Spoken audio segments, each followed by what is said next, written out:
Oh boy, Black Panther. I can't wait to talk about this movie. It's the most important film ever made. Representation matters.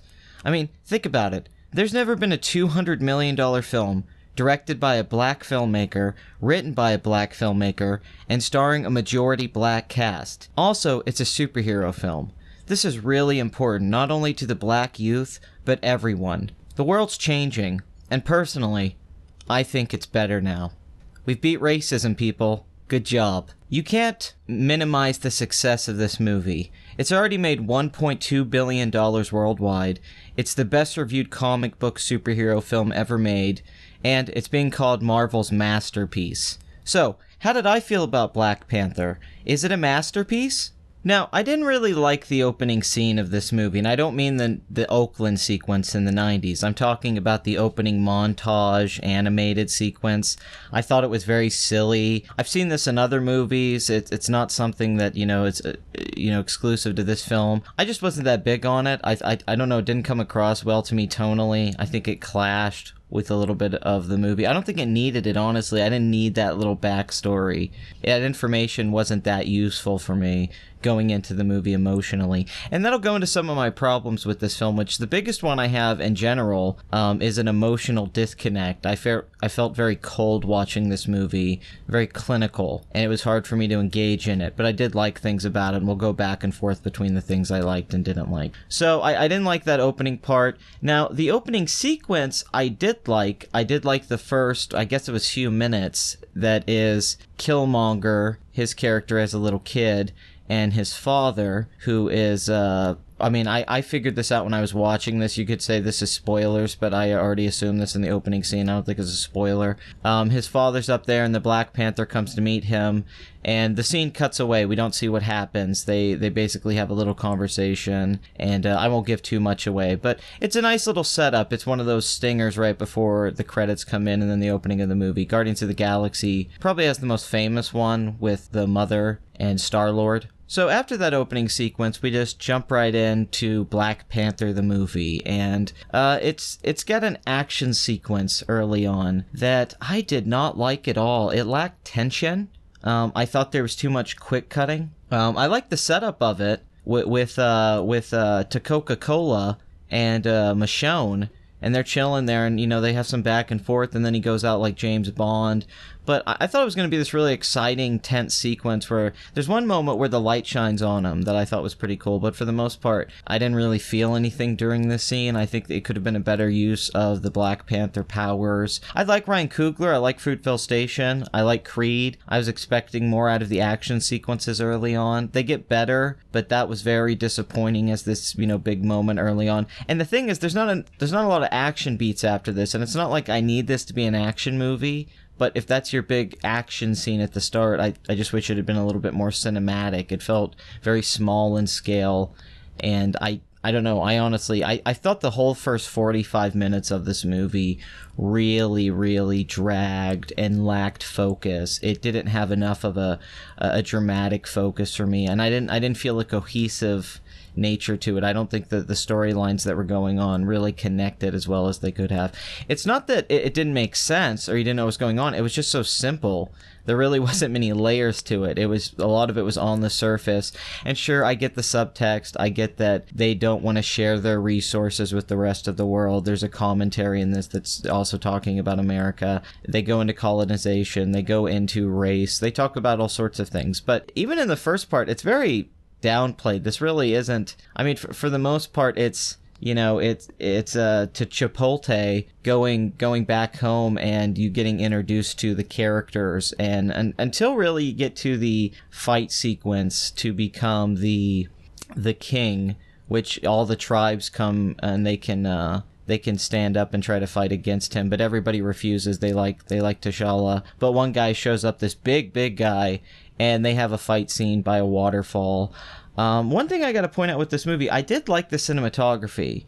The woman who shot this, I believe her name's Rachel Morrison. She was nominated for the Oscar for Mudbound. This movie does look good. If we're just talking camera work and some of the lighting, I did like it. I think critics way overstated the cinematography, production design, costume design. They are good. It's not bad. I'm not saying it's like crappy or anything, but the height that it was being put at, like people were saying this is one of the best productions in a few years. I didn't really see it. I thought there's been a lot of movies that look better than this. But maybe I was missing something, and I saw it in the theater a couple times, and I was just kind of wondering. I did like the look of the movie. It looks nice, but it didn't like blow me away. And one problem with that was the CGI. It's not even that all the CGI is bad, it's just inconsistent and mediocre. A lot of the spots, it is really bad. But early on, it wasn't really bothering me. It just was kind of like, well, this would be a lot better if it had that polish. And I don't even think it needed CGI. I'm not going to tell Ryan Coogler how to make a movie that's made this much money. Obviously, he knows what he's doing. But why would you make some of these sequences such like big CGI heavy scenes? Like a lot of these moments, especially early on, I think would have been better had they not been CG, had they just been practical or more grounded or more fight choreography based and less so much in gadgets, explosions, crazy movement and stuff like that. I mean, I did like the action as the movie went on, but the CGI was always hurting it. And in the third act, it's just devastating how bad the CGI is. I was really blown away by that. That bothered me in a big way. Good acting, really good acting, actually. Everyone gives a really good performance. But man, I don't like the dialogue. I can't think of one line that is that great. I can't think of anything that was like that catchy, that funny, that clever. The actors are all engaged. Everybody seems to be really good at performing and bringing tension and levity to certain scenes, but the writing itself is lacking. I think this needed some punch up. That's just me, but I didn't think it was that funny, and I don't think it was that dramatically moving. I wasn't invested, and it was called Shakespearean by a lot of critics. It was called some epic tragedy, and I see elements in there of that, but I don't think the dialogue is anything that I don't think has been surpassed in many films and television shows that have come out over the last few years. This wasn't one of the best screenplays in a long time. I liked some of the ideas in the script. I liked Killmonger, and I liked what they were trying to do with Coco, but my biggest problem is that he's such a stoic character. He's clearly trying to deal with this internal struggle of his father dying and guilt over this and being king and not knowing what to do, but they don't let him have a lot of drama in this. He doesn't really get to cry that much. He doesn't really get to scream or show different emotions. I felt like he didn't have a lot of layers to him. He didn't have 3 dimensions. He felt like 2.5 dimensions, and I never really felt like he went that full place. Good actor. Chadwick Boseman's a good actor, but I just didn't feel that connected to him. There was a part of me, and I talked to a friend about this, I was hoping this film would be more like Coming to America, which I know some of you are going to be like, oh, come on. But no, really, like, I thought, wouldn't it be great if his character went to America, and that was a big part of the movie, or he went to Korea, that was most of the movie, and he was kind of a fish out of water, and he was this royalty, and everybody thought of him as this. It could be a kind of thing of stereotypes. They're like, oh, he's just a black guy like everyone else. And they think of him maybe as a ghetto black guy. Maybe they say things to him playing into stereotypes. They don't realize he's royalty, kind of like Eddie Murphy's character. And I thought that could have been a fun dynamic. And I just wish there was more of the friendships developed, and his character had more personality, had more humor. There are jokes in the movie. I just don't think they hit. And I like what they're trying to do with Oakland, and I like what they do with the ending of the movie, which I won't spoil. But I wish there was more of that. I feel like there's not enough of that to make it really have an impact. There's so much time spent on this James Bond spy stuff. There's so much time spent on just these kind of, to me, meandering scenes in Wakanda where we already get across a lot of what we need to know and we can move on. I felt there was a lack of the villain being established in the first half. He's not in it enough for me. I felt like his crew wasn't fleshed out enough. Really, all the characters, except for the side characters in Wakanda, the sister and the guards and all that, I thought they were fleshed out, but everyone else I didn't really feel anything for. I wished I would have liked to have. I wasn't like being, against it. I wanted to embrace the movie, but there was no scenes with these people where it really felt like this is the moment I'm going to connect with them, and that really upset me. I did like the fight with the guy to become king, but I didn't like how T'Challa just got random super strength after getting hit in the head several times by this guy who's way bigger than him. Then all of a sudden he's just like, it's just very cliche. I thought that was silly. And he's just a boring lead character. I don't know how to say it. He just didn't, on paper it might have sounded interesting, but he just plays it so one note. It's just one note the whole movie, and it's not that physically engaging. It's not that engaging, the dialogue, the way he's never feels like he's like a badass, and he never feels like he's the smartest person in the room, and he never feels like he's just, I don't know, he's just so pure and like it's odd to say he's vanilla. I hate to say that. I like the Korean section of the movie. I think that's fun. I think it's fun where they go and Andy Serkis shows up. And then the car chase is around where the movie picked up for me. I think the pacing got a lot better. The story got more focused. The characters got more focus.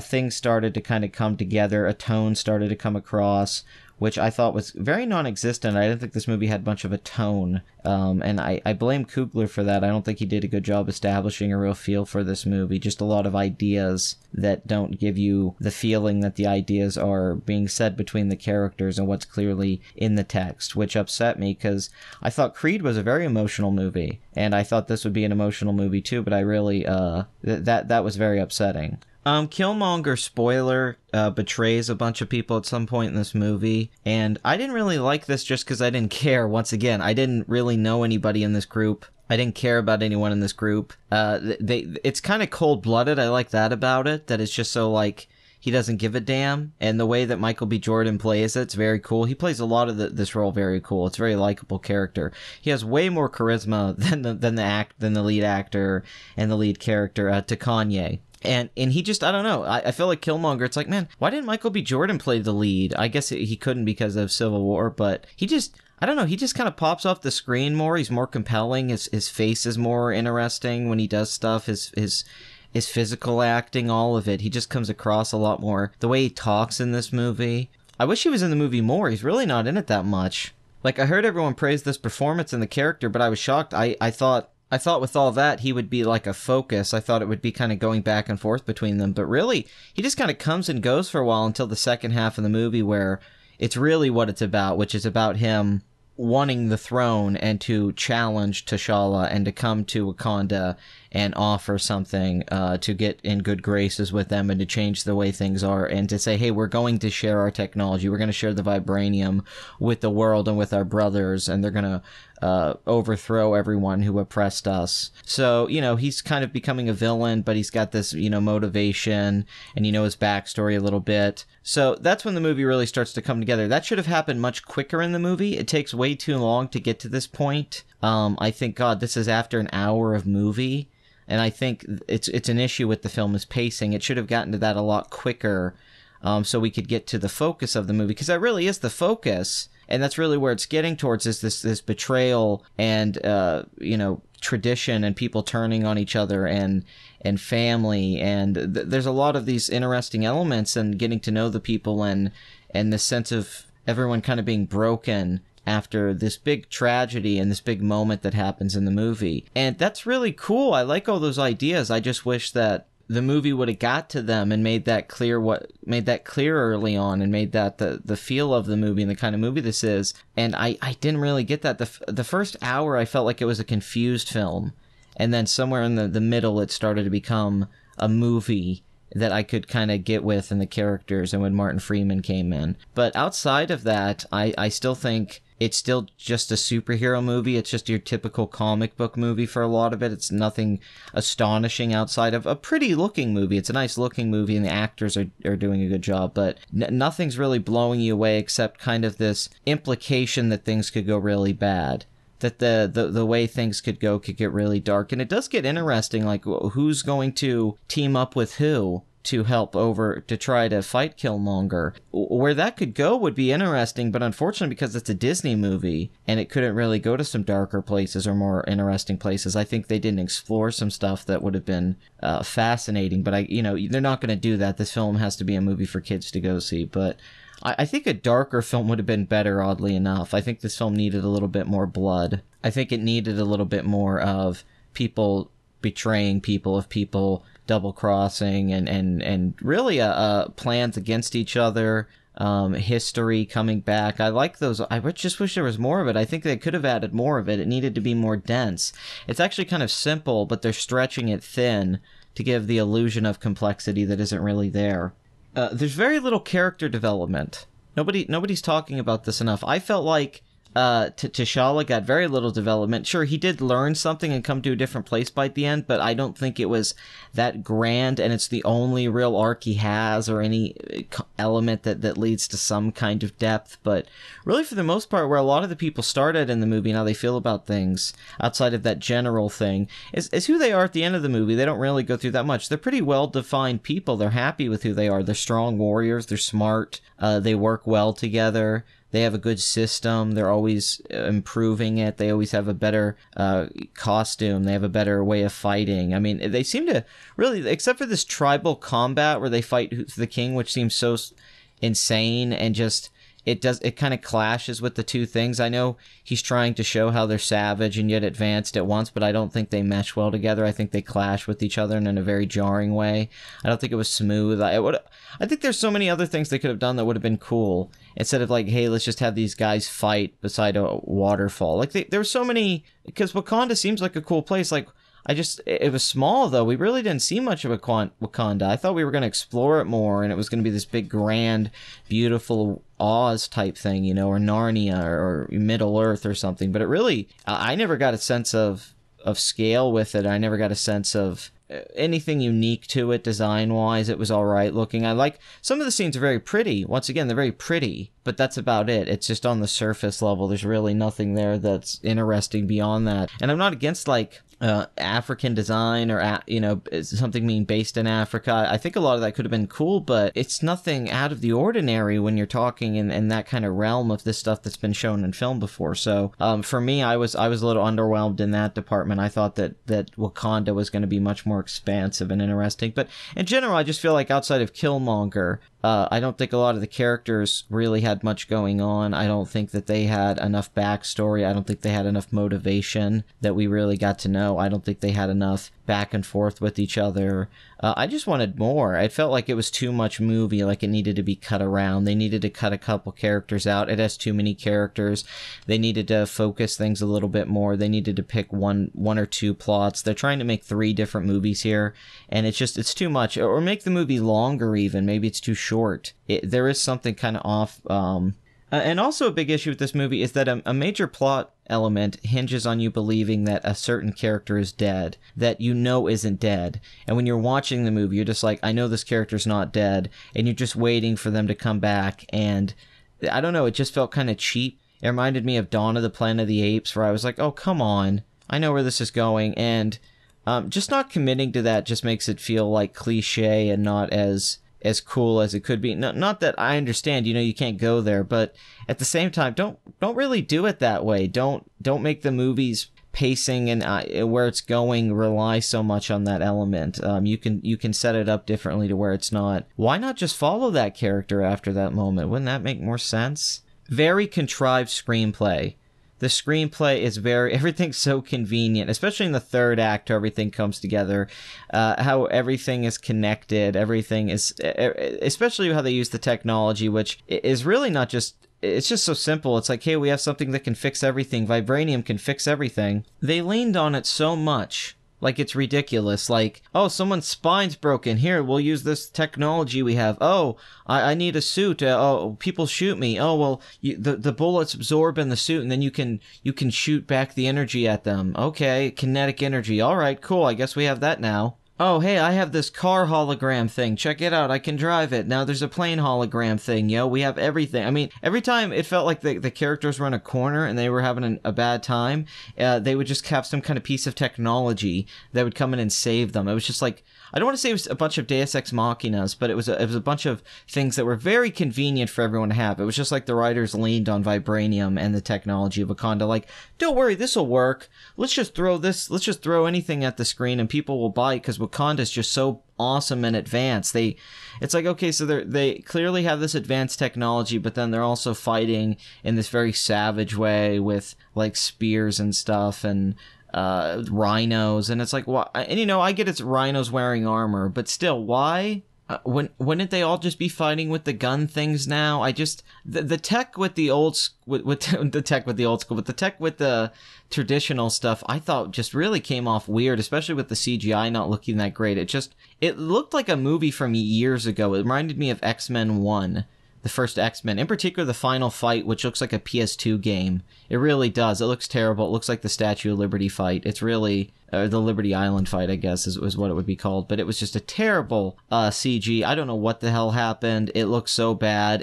It takes away that final fight. I kind of like, and I like the dialogue, and I like what happens, but it's like, man, this looks like crap, and that's really upsetting because I wish it didn't look like crap. But it's the worst looking part of the movie by far, CGI wise. I can't believe how bad it looks. I mean, it really was overwhelming and just a major flaw. It took me out of the movie because you don't buy it. It doesn't look real. It's not real people hitting each other or fighting, so that makes the stakes feel so low. Where everything outside looks all right for the most part, except the rhinos. But people fighting, that looks real. You can buy into that. But yeah, the train fight part, oh my god. Matrix Revolutions. No, worse than that. That would have looked better. So basically at the end, Cuphead learns a valuable lesson. He saves Wakanda, basically. He saves the world in a lot of ways. And actually, in every way, his team, they save the world. It's kind of like a team movie. And to the movie's credit, let me talk about some of the good things. I like the women in the movie. I like the supporting characters. I like their personalities. I like the actresses. I just like how everyone played off each other. Honestly, they were more entertaining and interesting than the lead character. By far, would have been a better movie if it was just about them, honestly. Even when he's gone for a little while in the movie, you don't even really feel his presence missing them. They're honestly the movie. Without them, this movie would be way too boring. Overall, it's meh. It's a nice-looking movie, except the CGI. It's a well-acted movie. It's got some cool action beats. Some parts of the car chase are cool. Some shootouts, some explosions are cool. Some nice little moments. Not much cat stuff. Not much really cool superpower stuff till the third act. The choreography's decent. Nothing amazing. Like the score to the movie. Thought the music was good. Was expecting more rap music, especially from the trailers with the Run the Jewels and Kendrick and all that. I really wanted rap music. I'm a big hip-hop fan. And I was thinking, man, wouldn't it be cool if there was some more action scenes in this with rap music? And there really wasn't. All the rap music's kind of in the background. There's a couple moments, and there is a rap song playing somewhat during the car chase, but I thought it should have been louder. I think that they should have tried to sync up the action with rap music. Let's say like Baby Driver did with its music or something. And I know it's like, it's not the movie that you want it to be. I'm not saying that. I don't know, from the advertising, it came off like it was going to have rap really mixed in with the movie and the sound mixing. And it is a little bit, but it's very minor. It's just a few scenes, and it's really not that dominant in the frame. And I think I was hoping that the lyrics and what's happening with the music was going to sync up with the action or with even the emotion of the scene. And I thought, man, that'd be pretty cool. And there's really nothing that stands out that much in that way. There was nothing really that I thought was like, man, wow, that's an awesome use of a rap song with the sequence. I was really excited going in thinking they were going to use like Childish Gambino or something in a scene that was going to be really effective, but nothing. I like the music. I like the score, and I like how it was used in the movie, but I wish it had been used in I wish the score had more of a presence. I think the music's actually really good, and they kind of wasted it, and I think it would have added something to the movie, a little bit of an emotion to the movie in scenes where it needed it. I think it could have added context to certain characters and certain kind of beats in the movie and themes of the movie. At the end of the day, it's too long. It's too cold. It's too many ideas, and it's not as smart as anyone made it out to be. It's not that smart. The subtext is very obvious. You can get the parallels. You can understand what it's saying.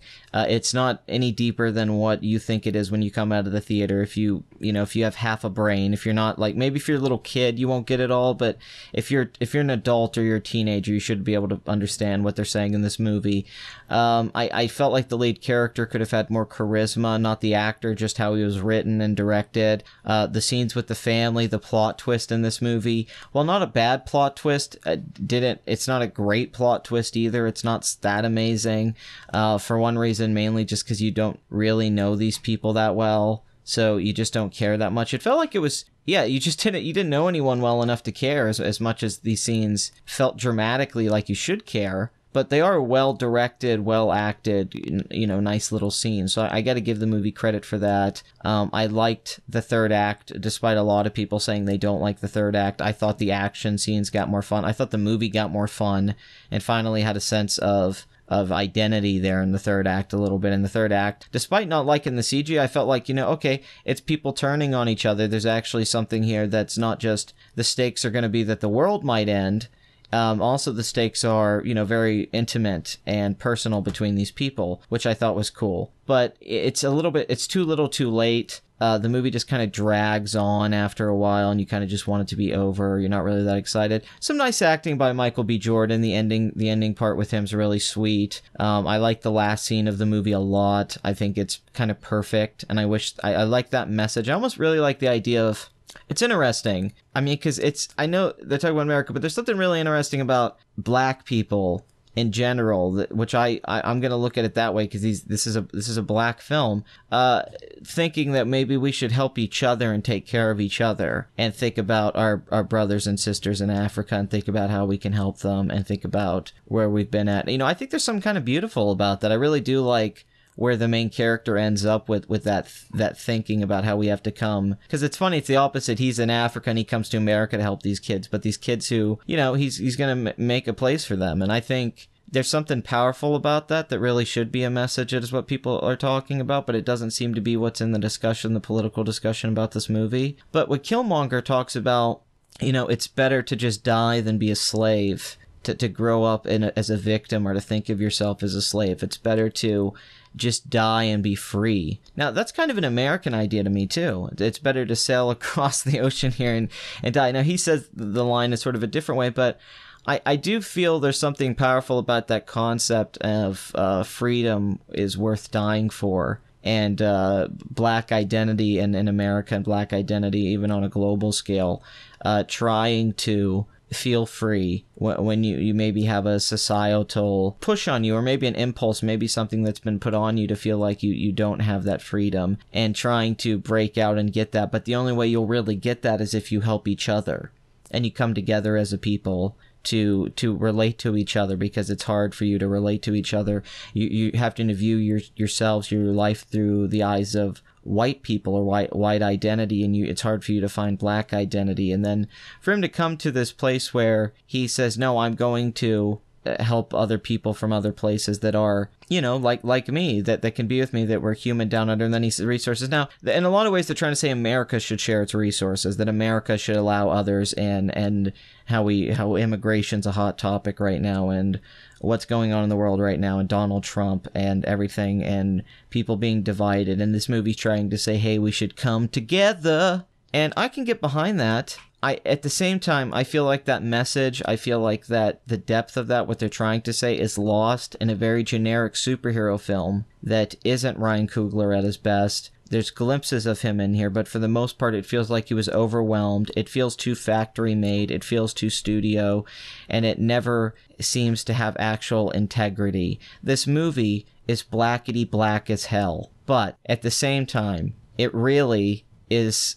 And this is going to sound harsh. It sounds like the product of a studio run by, a bunch of old white guys at Disney trying to make billions of dollars and capitalize on something, and not something that really has a passion that breaks through the screen, like when Spike Lee made Do the Right Thing or Malcolm X. And I felt like this movie could have been that had Disney had any balls. But, of course, they didn't have any balls, so instead we got a serviceable, nothing special, nothing standout superhero movie. And unfortunately, because of that, I have to give Black Panther a 6 out of 10. And I don't say that with any kind of joy. I wanted to like this movie. I tried to give it a couple chances. But it's just mediocre, and that's it. Thanks for watching.